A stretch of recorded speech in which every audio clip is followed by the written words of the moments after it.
All right. Good afternoon and good evening, folks. Hope you're having a good time at Ignite. I'm excited to be here, and I'm excited to talk about how Microsoft and AMD are partnering and bringing AI solutions and GPU choice to the market. My name is Mahesh Balasubramanian. I lead product marketing at AMD for the Instinct product line, and I'm here today with... Hi, everyone. I'm Lockie Ainley. It's nice to meet you all. I do product marketing for our AI infrastructure at Microsoft, and we have a huge focus and a great amount of excitement around the MI300X machines. Perfect. So for the talk today, we thought we're going to have a little bit of a conversation. We talk about how we see this market with AI, how the adoption is going on, how Microsoft sees it given the leadership position they are in and having the engagement with deep engagement with enterprises. And then transition a little bit into the GPUs and the joint work between Microsoft and AMD to bring these GPUs to market to help enable a more pervasive democratization of AI with the larger enterprises. So without further ado, let's talk about how the state of AI adoption is, especially in the enterprise side of things. We've heard quite a bit about data is key for AI and bringing AI and taking value out of AI. And there's a massive amount of data in this world, some public, some enterprise. And what this iceberg image kind of represents is that there's a massive amount of data with enterprises that are not public that have not seen the benefit of AI yet. But the good news is we're starting to see that happen now, especially in 2024, and we are projecting that in 2025, it's going to be a lot more accelerated with regards to how enterprises leverage their data to actually find business value. There's been a lot of surveys from the likes of MIT Sloan, from Wharton, from BCG, McKinsey, which points out to that about 80 to 90% of enterprise data today still remain underutilized, hasn't seen the value that AI can bring to them. But what we have observed in 2024 is a rapid shift of these customers adopting AI and doing POCs and moving from POCs to actually deployments. In fact, I think Satya mentioned today that about 70-75% of top 5 Fortune 500 companies today have some form of AI deployment where they are using AI on different workloads and use cases. That is something that we observe, and that's something that we think is accelerating faster and faster as we go forward. In fact, we have observed that even the spend for AI is starting to increase more and more for all these enterprises, not just digital native brands, but the broader enterprises to look and adopt AI as well. And we do think that this is going to accelerate rather fast. That's what we are observing from the AMD side as we talk with these customers. Lockie, I'm curious to hear what's the Microsoft's perspective on this. Yeah, absolutely aligned. I think we really are at this precipice where sort of a lot of the AI investment was reserved for smaller startups or AI innovators, people with venture capital money. But now, as it's becoming more pervasive in a lot of the enterprises, they're looking to really manage those huge data estates that they have and really derive true AI value out of what they're doing. And that means they need the right compute to support that. Yeah. Do you have some examples, that you can share? Coincidentally, there's a few on screen. Yeah. You look at these brands. Telstra, I'm from Australia, so near and dear to my heart. And Air India from India. Yeah, Same here. Exactly. What a coincidence, right? And Volvo, obviously, very traditional enterprise brands that are starting to adopt more and more use of AI across their enterprise, support business workflows, to support the work that they're trying to do, and their internal sort of customers, if you like, their user groups. So how can AI benefit them most? And again, they're turning to a lot of the compute that's needed to support that innovation that they want to drive across the enterprise, stay competitive, stay ahead of the curve, if you like. So yeah. And it's really cool to see that these customers are leveraging Azure AI, which is amazing that you can see the non-digital native brands who are not traditionally at the early adoption stage start to adopt AI. And this is where we feel that we are moving in from the early adopters to the early majority, where these customers are the larger, massive enterprises starting to adopt AI and seeing value from it. One of the survey results I saw was for every $1 investment in AI is paying back about $3.60 about. So that's a really good value you can see from using AI. Yeah, it's right. I mean, it's funny, I don't know, maybe most folks here that have been in the industry for a while I was a bit of an AI cynic to begin with, right? I thought, how long is this going to stick around for? But I think over the past couple of years, it's really come for every app, every person. We've really started to see that adoption. And so this is, a really big mechanism that I think we're investing in. And I think like a lot of enterprises are really starting to adapt as well. There's new use cases every sort of corner you turn. There's another application of AI that's super interesting. Yep, so true. So we know that AI is gaining traction.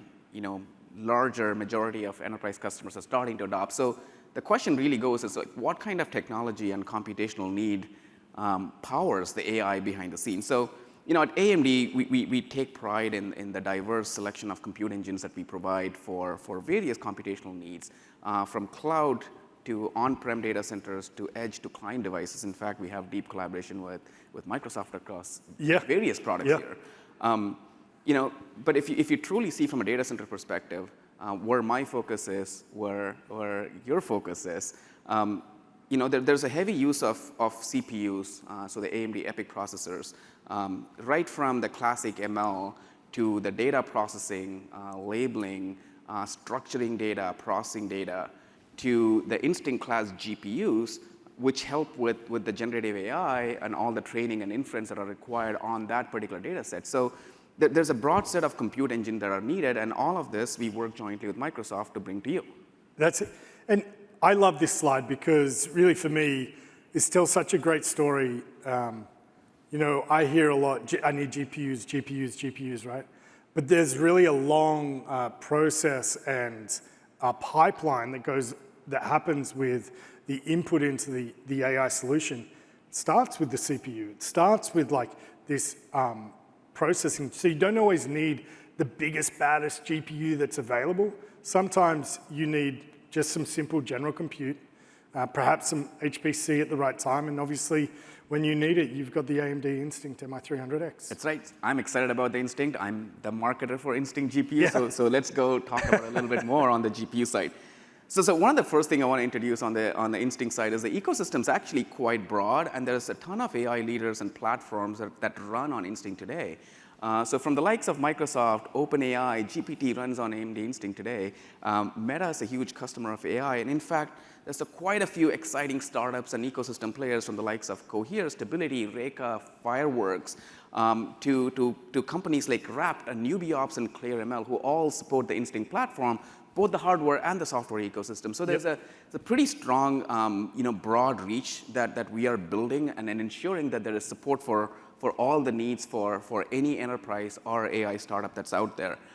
So what is an Instinct is the exciting part. Like, what's the differentiation, right? From a performance, from a compute perspective, AMD is always been across its product line, taken pride in bringing leadership performance. And that continues to stay true on the Instinct product lineup as well. So when it comes to AI data types and computational needs with FP16 or FP8, Instinct has the greatest performance that's out there on the GPU in this current generation. What that does is bring some really good performance for inference and training. So I have an example here of a competitive comparison. And what this shows is that the MI300X Instinct that's available on Azure VMs today provides about 1.4x better performance on the Llama 405B model. It's a premium open source model that's available and easy to benchmark, and you can see that there is some really good performance given the computational lead. The other big part about Instinct is its memory advantage. Instinct has about 192 gigabyte of HBM3 memory on each GPU. That's more than 2x than any other GPU that's out there in its class. And it provides a massive value with regards to what you can do with GPUs. So when it comes to larger models or larger data sets, Instinct can do more with less. So you can train larger models, more models, with less number of GPUs, given the memory advantage that it provides. It really has that GPU efficiency, right? That's right, exactly. And it provides a choice for customers on how they want to use. That's right. And all of this is supported with ROCm as a software stack, and I'll talk a little bit more, but the key part about ROCm is it's completely open source, it's broadly adopted by the ecosystem, and it's easy to leverage and transition from existing ecosystem that you might be familiar with. It's supported by the likes of PyTorch, from Hugging Face. All of it enables people to come on this Instinct ecosystem and take advantage of the performance as well as the memory. So let's talk a little bit about the memory advantage, right? What can Yeah. you expect? Like, how does this memory advantage translate for me and for my use case and workload? I have a couple of examples over here. So one is, image processing, image generation is a really cool workloads. The likes of Stability, Midjourney, all of them use it. And the memory advantage here that shows is you can generate larger memory with higher precision, with higher quality, with a single GPU compared with GPUs which have smaller memory. And similarly, models like the Llama 405B that I mentioned, you're able to fit that entire model in a single server. So an 8 GPU server can fit a 405B model in a single server with FP16 precision. So you're going to get a better quality result using that full precision on a Llama model, whereas for other GPUs, you might have to go to multiple GPUs, and that's where the TCO benefit comes for Instinct. In fact, I think, Lockie, you have something in your hand that Yeah. shows what it looks like, right? Yeah, I mean, we're talking about the GPU, so it's really quite amazing to actually physically touch it, hold it, the weight of it. It's so interesting. Particularly from a cloud perspective, we talk about virtual machines, but we have some of these on the booth. But I mean, I'd happily share this around, and if people want to feel it and pass it around, it's quite interesting being able to actually see it and feel it and touch it. So Yeah, it's about 750 watts. So that big weight is all the heatsink on it. That's right. The GPU is just at the bottom there. The rest is really to keep it cool. Yeah. All right, so that's about the hardware and the benefits of the hardware, the options and the choices it provides. So what about the software? That's always a big question. How easy it is for me to use the Instinct GPUs. So ROCm's a software stack that's provided with GPUs. It has all the essential elements from the compilers, from the tool chains, from the libraries, the runtime environment. All of it is provided within the ROCm environment that communicates with the AMD GPUs. But ROCm also has a broad ecosystem support. So most of the AI models today are developed using PyTorch. And ROCm's fully upstreamed with PyTorch, one of the only 2 GPUs that are completely upstream, such that any model that's written on PyTorch can run out of box on AMD, but also day 0 support, right? Anytime PyTorch comes up with a new feature, function, a new release, it supports AMD GPUs on day 0, so you're not going to miss out on any of that new feature function. Similarly, Hugging Face, right? There's 1 million models plus that's on Hugging Face that run out of box on AMD GPUs because we have a deep engagement. They run nightly CI/CD, so continuous integration and development, to ensure any new model that's added to the repository runs out of box on AMD GPUs. I've seen a fantastic demo palooza as well. I'd love to share that around. It's just drawing down Hugging Face models immediately, no code change, straight in, and it works. That's right. Which is amazing. And in fact, we have another demo running right now in the AMD booth. Please come and take a look. It also shows the ease of getting the most optimized model up and running and the performance that you can see from it. So that's another option for you to come and check. But beyond those two, there's a deep engagement across the ecosystem. OpenAI Triton is another great example which unlocks proprietary software. So you have this unified compiler infrastructure that supports multiple hardware. AMD is supported on that. JAX is an up-and-coming framework which is really, really good for training environment. Yep. AMD supports that. So it continues to grow. The point is, there's never been a better time or an easier path to adopt AMD Instinct solutions on a software stack like ROCm, which supports broad industry base. Absolutely. So having said that, maybe this is the time to transition into what's the joint Microsoft AMD story over here. Yeah, thank you very much, Mahesh. I think, we'll talk about sort of scaling. So, we passed around one of the GPUs. It's the AMD Instinct MI300X. We've seen the specs on it. So that's just one of them. At the bottom there is where the GPU sits, and the rest is the heatsink. So what we do with Azure, we take the AMD Universal Baseboard, we pop it in a U8 blade to build out the ND MI300X virtual machine. So combining 8 of these is where we get so much power. And so they're all connected with the Infinity Fabric. And then we can connect tens of thousands of these together virtually to build our clusters and deploy them to customers.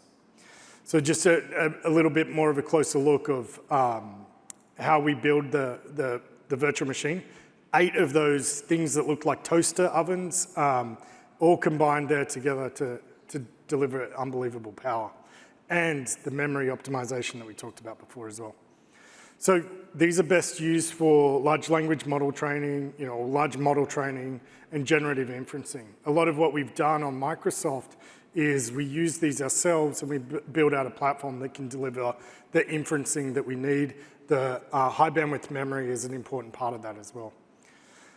Mesh talked about it a little bit before. We run larger models with fewer GPUs on MI300X. And that's super important for the efficiency that we get. Being able to put a workload across fewer GPUs means that that workload doesn't have to transfer as many times, and that reduces the amount of data slippage between them, increases the performance or removes a lot of performance degradation transferring between the GPUs. So that has been a real game changer, and it's something, we worked a little bit on that memory together, we'll show in a little bit. But we've also built out these into super large clusters at supercomputing scale as well. That's right. It debuted within the top 15 in the top 500 supercomputers in the world when That's we right. first announced it. A couple of years ago. And you guys just yesterday, or was it the day before? Yeah, Monday we announced that AMD powers the top 1 and the second, 1 and 2 supercomputers in the world. In fact, 3 of the top 5 supercomputers in the world. And it takes a certain skill from a company like Microsoft and a company from AMD to build these massive supercomputers. There aren't that many people who can deploy that large of a cluster and scale a workload like HPL across the entire cluster. This is pure testament towards what Microsoft and AMD can do jointly. I mean, that top 500 supercomputing list, there's not too many cloud vendors on it for a reason. And I think, the importance there is that reliability at scale, that ability to scale to the huge platform requirements that are needed at an enterprise level. So I think that it's a real testament to how we build out and how we are able to work together with AMD to optimize those clusters. So, we've talked a little bit about our product. I think this is where you asked me about these. I do. Yeah. Okay, so customers. Glad we rehearsed that. Customers are what really, that's where rubber meets the road, right? That's right. What do customers say? What do they think about the Azure instances with MI300X? And I think you have some big customers already that's using them. Yeah.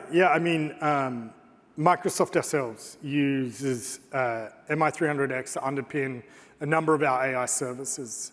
And I think what's exciting there is just the ability to think about, even if you're today, if anyone's using Copilot in their processors as part of the M365 suite, you're likely being back-ended by MI300X and powered by those GPUs. That is fantastic to hear. So people using Azure AI services and Copilot and 365 Copilot and GitHub Copilot could be using Instinct, providing them the answers in the back. Yep. Yeah, that's right. So, a lot of those queries, we process millions of those queries. Millions. That's volume. That speaks of it at scale. And so we're excited about building that out more and making sure that we can optimize. Again, it goes back to that high bandwidth memory, the ability for efficient use of GPUs, particularly when it comes to such a high volume of things like inference.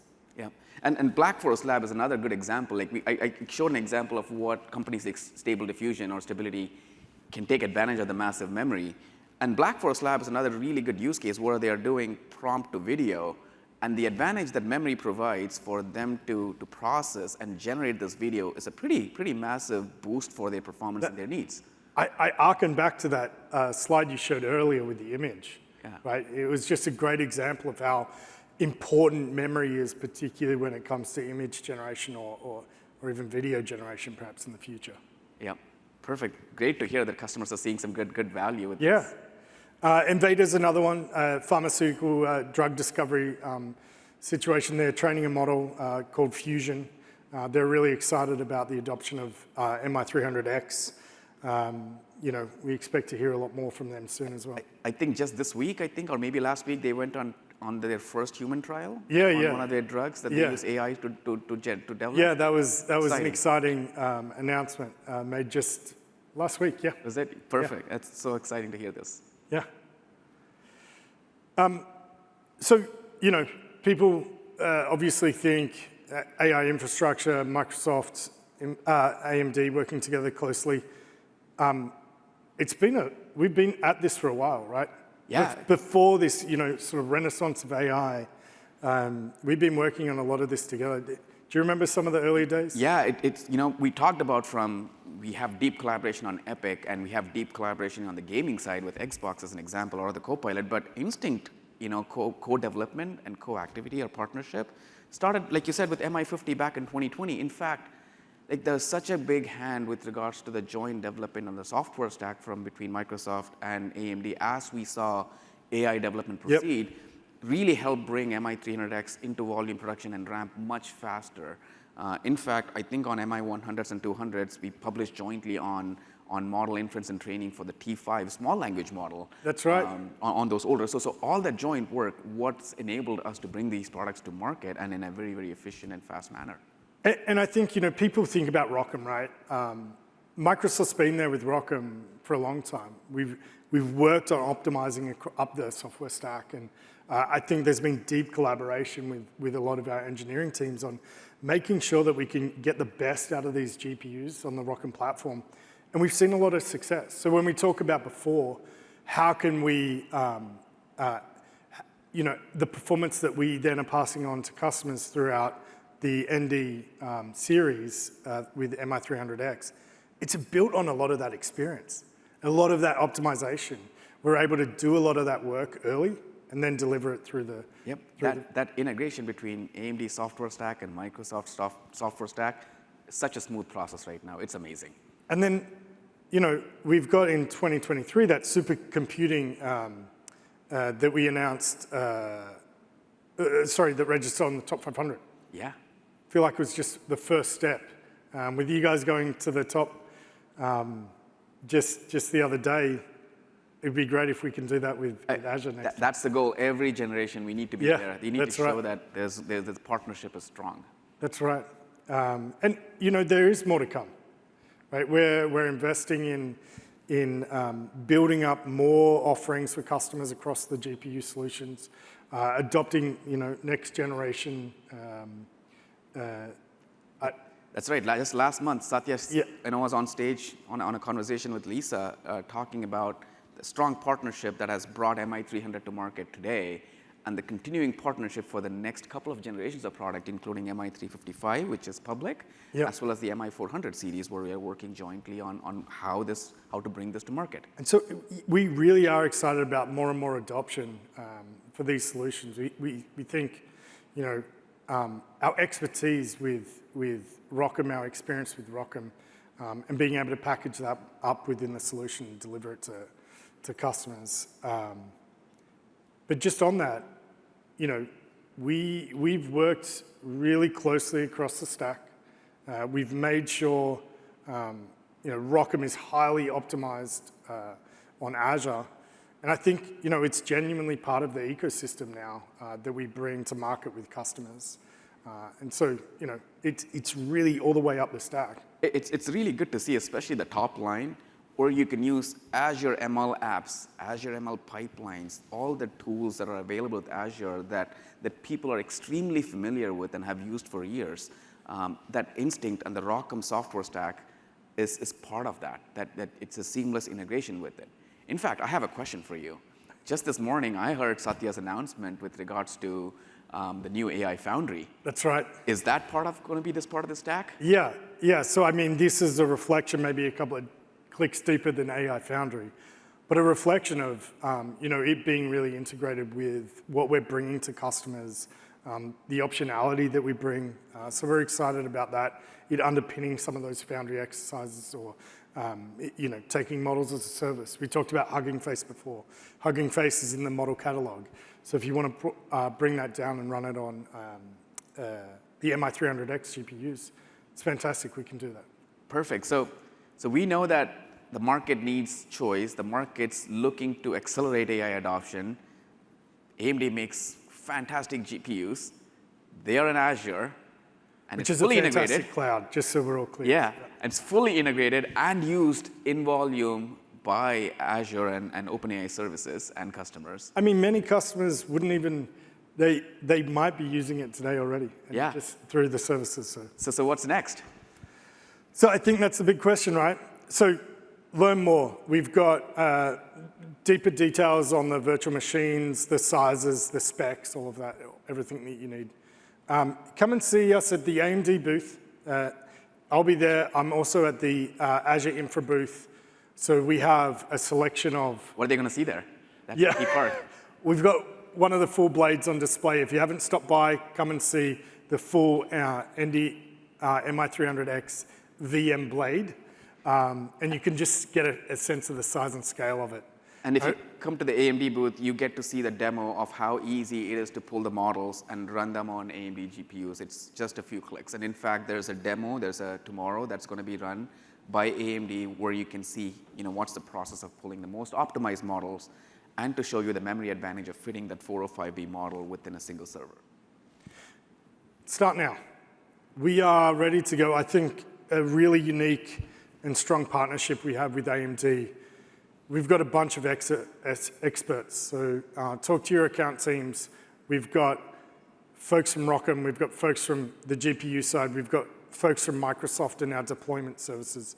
So we're able to really white glove and provide a lot of experience. We're taking a lot of the experience across what we've done with other AI innovators and bringing them to the enterprise. Pilot, POCs, benchmark, the exciting thing with MI300X is we're really ready to go. Yep, it's available. We are ready to engage. Let's talk. Thanks so much for having me. Yeah, likewise. It was exciting. Thank you so much, Lockie. I hope no one's pocketed that toaster wherever it ended up. And we are ready for questions if you have any questions. Yeah, we would love to hear from you.